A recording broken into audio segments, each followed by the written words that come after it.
Welcome to the Blue Ocean Show, where we interview different industry professionals and have the chance to educate the audience on not only the general industry knowledge, but also deeper insights and perspectives of future trends.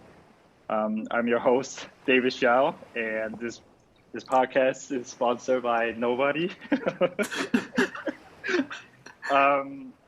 And today we're gonna start our episode 1. Totally unscripted, totally random, but I'm glad that I can invite our special guest here, Kite on. Hey, Kite, how are you? Hey David, thanks for having me. Are you nervous? I am A little bit. a little bit. It's Yeah, really and unscripted.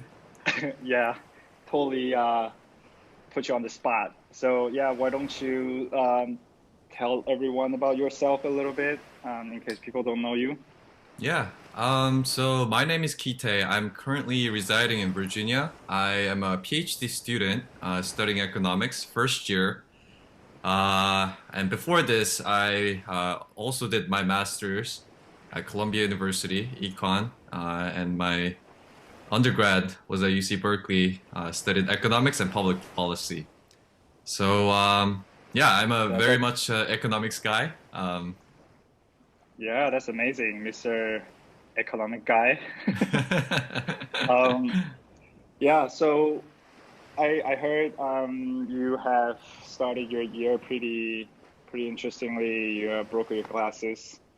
Tell us about how you did that. I don't know. I mean, I don't know. I woke up for a while.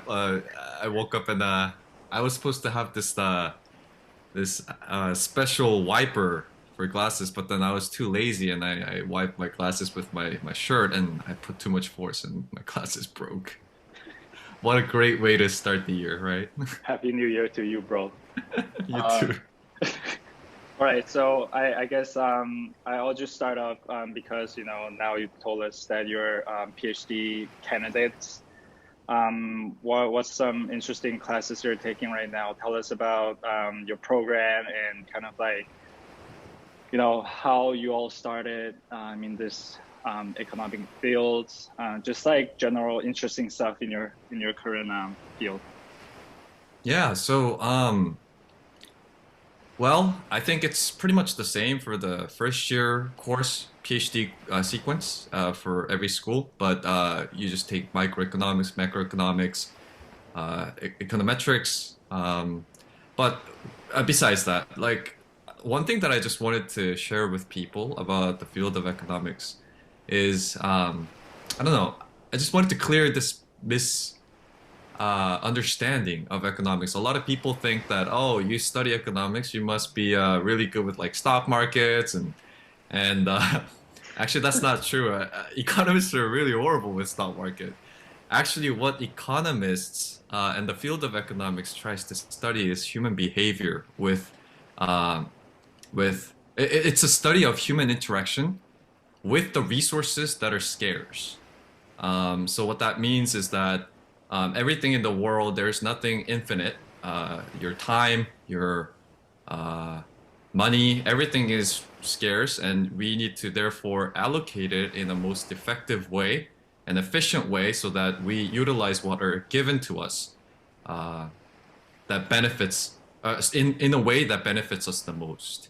Hmm. Um, Interesting. So sorry about this. You have to kind of explain this to me like I'm a 5-year-old. Okay. But I think this topic is pretty general. It's kind of like it has many kind of micro fields. From my understanding, what is kind of your concentration? Like I remember you talk about policy makings, and you also talk about kind of other application. What is kind of your kind of personal interest in the economic field? Yeah, just as you mentioned in the very beginning, the field of economics is very, very broad. There's like, it goes from education economics to financial economics, health, labor, public. Um, it just there's a reason why the field of economics is called the pirate of social science. because there's not a field that is not touched by economic thinking. For me, personally speaking, I am interested in applied micro. So what that Hmm. means, I need to explain that. Yeah, So like there, I'm a 5-year-old. yes, yeah, right. So applied micro, especially in the field of health and industrial organization, what I mean by that is microeconomics. You can think of it as individual and firm behavior, studying individual and firm behavior. So, for instance, it's basically studying. This is a very small example, but if you're given a tax cut, for instance, in Mm, this given year, how will you change your consumption behavior? mm, Or let's say there is a new regulation or a new policy that has been proposed by the government saying that, oh, you can only work 40 hours per week, no more than that. Then how that is going to really distort the labor market and stuff like that. So mhm. is that understandable? Yeah, I can kind of get a sense of it. So from your explanation, probably like, given some condition, kind of like what will the majority of the folks out there, what will their behavior be like, and how the outcome is gonna be like according to those behaviors. Am I Yeah, am I yeah, repeating that right? Yeah. that's right, that's right. And I want to apply the microeconomic theories in the field of Hmm. health Interesting. industry. Why specific health industry?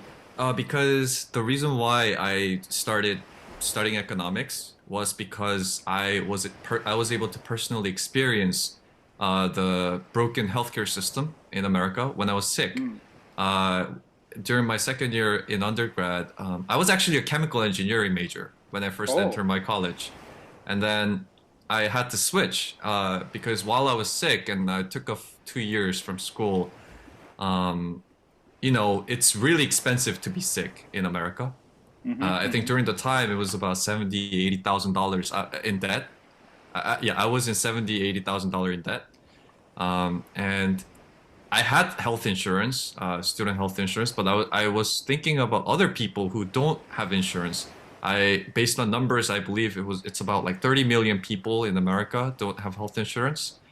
Um, and I started thinking about those people, and it led me into the field of, oh, like, how can I change the policies in order to improve the health of the people in America or in the world? That kind of like very arrogant thinking got me into the field of economics, Hey, and that stayed with me. yeah, I think it's just super noble. I feel like it's just this little things, little problems that we have in life, kind of, drive our become our motivation to, for example, fix the broken system and to try to make things better. I think really you have a good story there, and yeah, very interesting. So, That's okay, right. Thank you. so we talk about your personal kind of interest in economics, and you identified that there are broken system. Just wondering, because this might not be visible to a lot of people out there too, right? Like regular common people.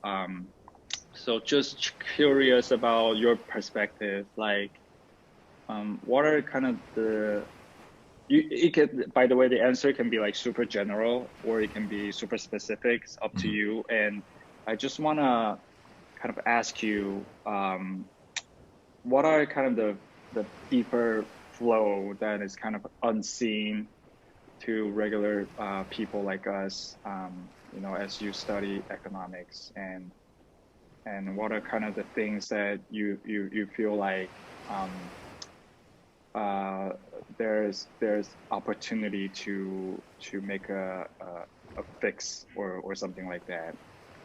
Yeah, I think that's a really good question, and I think a lot of policy decisions come from this one microeconomic foundation of our utility function. Utility function is basically what makes a person happy.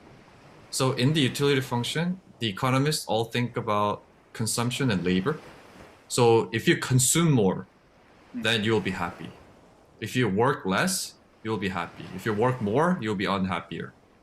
If you consume less, then you'll be unhappy. So that's the very basic micro foundation that every economist use, or I would say every macroeconomist use, or microeconomists use in order to propose policies. So basically, what we are seeing is that all of the policies that we see in the world are based on this fundamental assumption that if you consume more, you'll be happier. Mm. And that is pretty questionable if when I think about it, because the consumptions or the money or whatever the things that we have, like the materials, those don't give us happiness. Only those things, only the things that we do through those things give us happiness. For instance, like let's say David, I give you $100,000, or you Yeah. get a lottery of $100,000. Mm-hmm. It's not the money itself that really gives you happiness. Some Well, weird people do, yeah. like sense of security, or some they derive some sort of utility from that. But what really gives value to a person's life or the people or the society is what is exactly what you do with the money, right? The Right. money has value because you can buy things with it. Mm-hmm. And I think our current policies and a lot of ideas and how this world is running is based on Mm. this fundamental assumption that could be flawed, is something that I see uh, needs some sort of um, I guess improvements.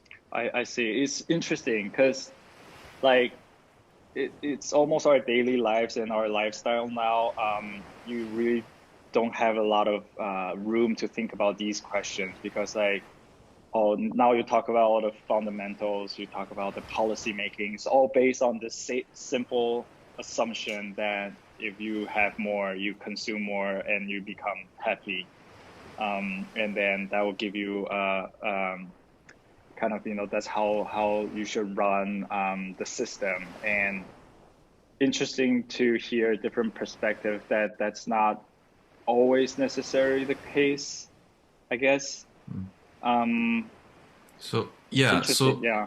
yeah, so there is this I guess concept in economics called diminishing marginal utility. What that means is that let's say you really crave chocolate, David, one day, and then Hmm. I give you one chocolate, and then you're really happy with the first chocolate that you eat, right? The Hmm. second chocolate you eat, the amount of happiness that you will get is going to be less than the first chocolate, right? And then let's Mm, say, how about the hundredth chocolate? You'll be like freaking full and sick and yeah. tired of the chocolate. So the amount of happiness that you get from the hundredth chocolate is very small. Oh, So yeah. even Yeah. Go ahead. yeah, Sorry. yeah. So no, it's okay. Even in the field of economics, we recognize that people, even though we consume more and more and more, the amount of happiness that are gained for the subsequent unit of consumption is going to be less and less and less.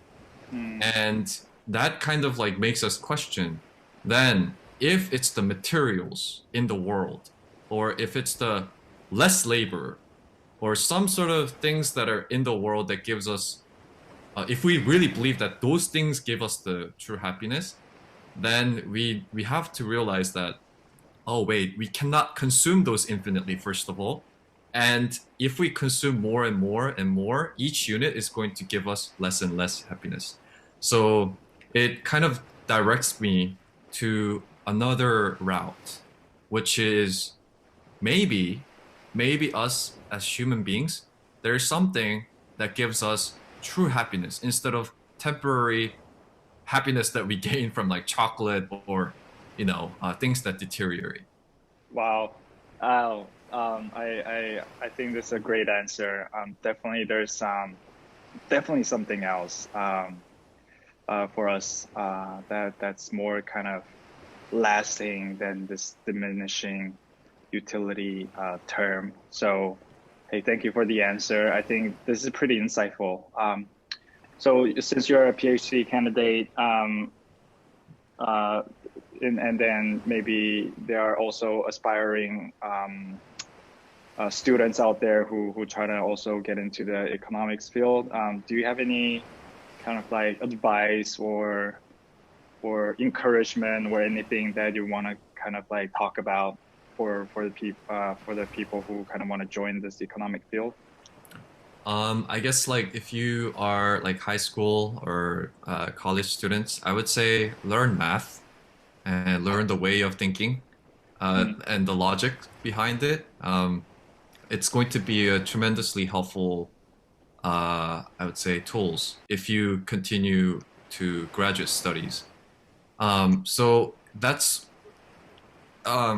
economics. It seems very, very practical. It seems useful and it seems very relevant, but the process to get to that conclusion is extremely theoretical. mm, So if you are ready and if you are willing to take, or if you enjoy those theoretical journey, then um, I think you fit here. But if not, if you want something that's more practical, like as in like even the process is more practical in bringing changes to the world, maybe there is another way, or there are other ways that you can do about it. I Um, see. But it seems kind of also interconnected in some ways, right? The theory and the actual the practical aspect, because you're seeing all these day to day, what what's happening currently, mhm. with the pandemic and with Mhm. the policy or the regulations being placed, and then the outcome of those decision making. I That's think right. theoretical, and also practical. It's really interesting field. But yeah, thank you for the good advice. Of course. Yeah, so this is a very short session. It's really just Yeah, thank you for having me, David. experimental, but we'll see where this takes us. And thanks again, Kite. Yeah, let's go Blue Ocean Show. All right, I'll talk to you next time. Okay, see ya. Bye.